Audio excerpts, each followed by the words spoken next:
भी महाराज आपको बताएं, पितृपक्ष का महीना चल रहा है। कौन सा महीना चल रहा? पितृपक्ष का महीना चल रहा। अब पितृपक्ष के पावन माह में हम भागवत कथा सुन रहे हैं। अगर आपने पितृपक्ष में कोई भी सत्कर्म किया, उसका 1000 गुना फल प्राप्त होता है। लेकिन आजकल हमने देखा कि आजकल पितरों के ऊपर ही लोग विचित्र कमेंट करते हैं। मैं प्रार्थना करूं,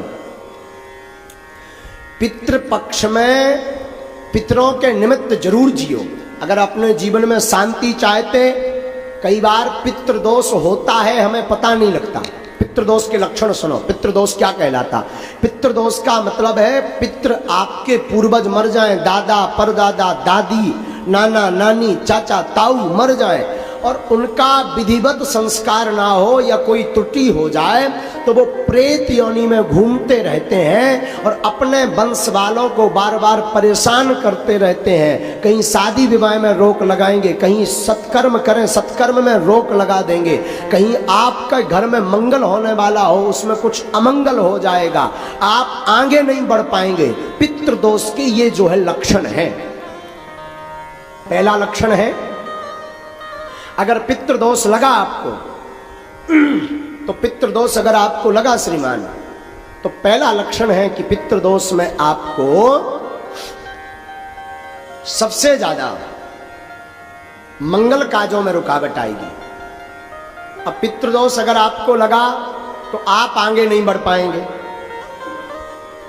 पितृदोष अगर आपको लगा तो श्रीमान पितृदोष के कारण आपके घर में निरंतर कलेश रहेगा। कलेश जानते, लड़ाई। अब पितृदोष अगर आपको लगा तो आपके घर में कभी भी धन संपत्ति नहीं रुकेगी। महाराज ये कैसे पता लगे कि ये पितृदोष है? तो सुनिए, बार बार स्वप्न में मरे हुए लोग दिखाई दें या बार बार स्वप्न में पूर्वज दिखाई दें अथवा बार बार भोजन करते समय भोजन में बाल निकले, सिर का बाल निकले, अथवा बार बार कोई भी प्रयत्न करने से सफलता प्राप्त ना हो, तब समझ जाना चाहिए कि आपके ऊपर पितृदोष है। और पितृदोष की निवृत्ति के लिए जो अभी वर्तमान में पितृपक्ष चल रहा है, ऐसे पितृपक्ष में हर वर्ष पितरों के निमित्त कुछ ना कुछ सत्कर्म करो, भगवत कथा करो, दान करो, ब्राह्मण भोज करवाओ, गरीबों को भोजन करवाओ, गौ को ग्रास खिलाओ। ऐसा करने से और पितरों को याद करने से पितृदोष से मुक्ति हो जाती है। लेकिन आजकल हमने देखा इसे कई जो है कम बुद्धि के लोग, हीन बुद्धि के लोग पितृपक्ष को ही मजाक में ले लेते हैं। कहते ये सब कपोल कल्पना है। मेरी व्यासपीठ से प्रार्थना है, श्रीमान पितृदोष से निवृत्ति चाहिए तो पितृपक्ष में सत्कर्म जरूर करिए, वरना आप एक नहीं 100 मूढ़ के हो जाएं। अगर पितृदोष लगा तो जीवन में आप कभी भी सफल नहीं हो सकते। एक बात। दूसरी बात, शायद धोखे से एक बार सफल हो गए। देखो, प्रतिष्ठा प्राप्त कर लेना कठिन नहीं है आज के सोशल मीडिया के जमाने में, नाम कमा लेना कठिन नहीं है आज के जमाने में, पर प्रतिष्ठा को स्थिर रखना, उच्च स्तर पर बने रहना बड़ा कठिन है। इसलिए पितरों के निमित्त जरूर पूजा करो। अगर पितरों की आपको स्मरण नहीं है कि हमारे पूर्वज कब खत्म हुए थे, किस तिथि को खत्म हुए थे, तो अमावस्या के दिन ब्राह्मण भोज करवाओ, भागवत करवाओ, सुंदरकांड का पाठ करवाओ। आपके पास धन नहीं तो सत्यनारायण की कथा सुनो। आपके पास बिल्कुल गरीबी है तो घर पर बैठकर पूरे परिवार सहित भगवान नाम का संकीर्तन गाओ। और ज्यादा गरीब हो, ब्राह्मण भोज नहीं करवा सकते, तो गौ माता के लिए घास लेकर के पितरों के निमित्त गौ माता को घास खिलाओ। इससे भी पितृदोष से मुक्ति मिलेगी। और एक बढ़िया उपाय बताएं, पूर्वजों को तो लगभग सब मानते होंगे, शायद पूर्वजों को आप मानते हैं और आपको लगता है कि पितृदोष है और इतना भी नहीं कर सकते, तो पितृपक्ष के 15 दिन पितरों की दिशा है दक्षिण दिशा। पूर्वज कहां निवास करते हैं? दक्षिण में। वैसे तो 15 दिन तक उनको जल दें, 15 दिन तक उनके नाम का दीपक रखें, 15 दिन तक दक्षिण दिशा में उनके नाम का भोजन रखें। लेकिन एक बात बोलूं, अतिशयोक्ति नहीं होगी। जियत पिता को दीन ना नीर, मृतक पिता को हलवा खीर। जब तक बाप जिंदा रहो सो पानी नहीं पिलाया, और पिताजी मर गए सो हलवा खीर खवा रहे। हमारे पिताजी कौवा बन के आएंगे और कौवा बन के खाएंगे ठठरी के बरे है? जब तक बाप जिंदा रहा तब तक पानी नहीं पिलाया, और मर गया तो कह रहा कौवा बन के आएगा। कौवा को अंग्रेजी में क्या कहते हैं? क्रॉक्स। हाँ, जो भी हो समझ जाओ है? तो जियत पिता को पानी नहीं पिलाया, मर गया तो बाप कौवा बन के आएगा। और सुनिए, जियत पिता को दंगम दंगा, मृतक पिता पहुंचाए गंगा। जब तक बाप जिंदा रहा तो मारपीट करते रहे, और बाप मर गया सो गंगा जी सपरा रहे ठठरी के वरे है?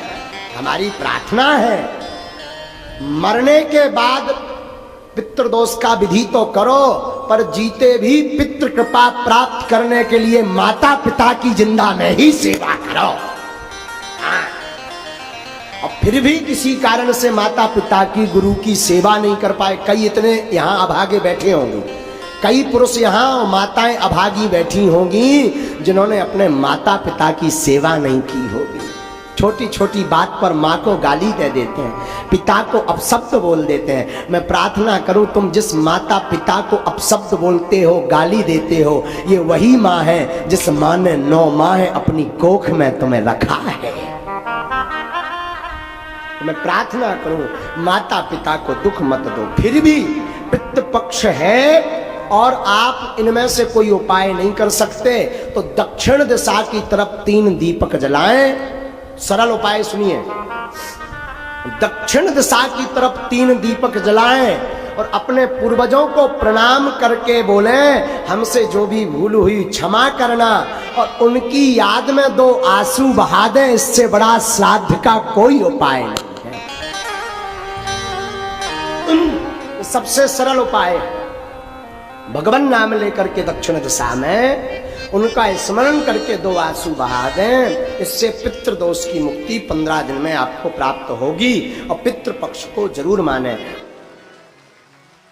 ब्राह्मण को भोजन कराएं, जल लेकर के जल अर्पण करें, और श्रद्धा है वस्त्र दान दें, अन्न दान दें, द्रव्य दान दें, भूमि दान दें, गज दान दें, गाय दान दें।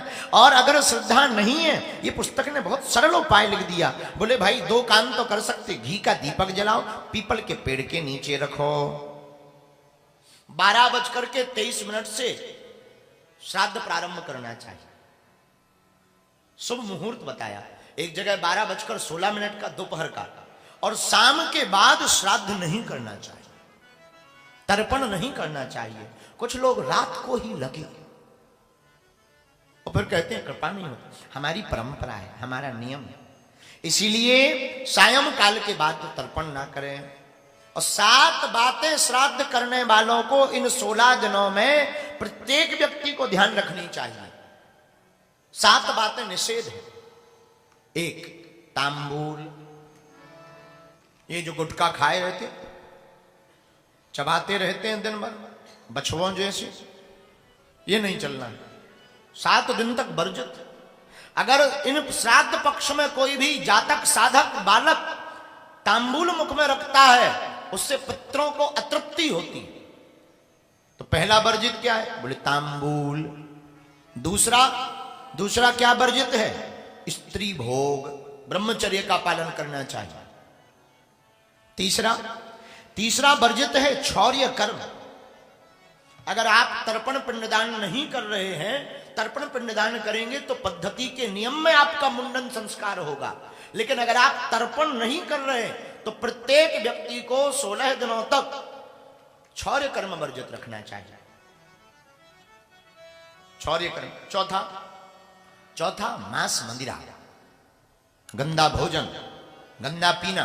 इस पितृपक्ष में जो भी व्यक्ति खाता है उसका भाग, उसकी घ्राण मतलब सुगंधी पितरों को जाती है और उससे पितृ विचलित होते, असंतुष्ट होते, नाराज होते हैं। इसलिए मांस मदिरा का भी भक्षण नहीं करना चाहिए। 5वां, तर्पण और पितरों को प्रणाम और पितरों की स्तुति शांति पाठ दिन में ही करनी चाहिए, शाम के नहीं, रात को नहीं। 6वां नियम क्या है? केले के पत्ते पर पिंडदान नहीं करना चाहिए, वर्जित। केले के पत्ते पर नहीं करना चाहिए और प्रयत्न भर केले के पत्ते को इन 16 दिनों में प्रयोग नहीं करना चाहिए, ये वर्जित है। और 7वां है तेल मर्दन वर्जित है।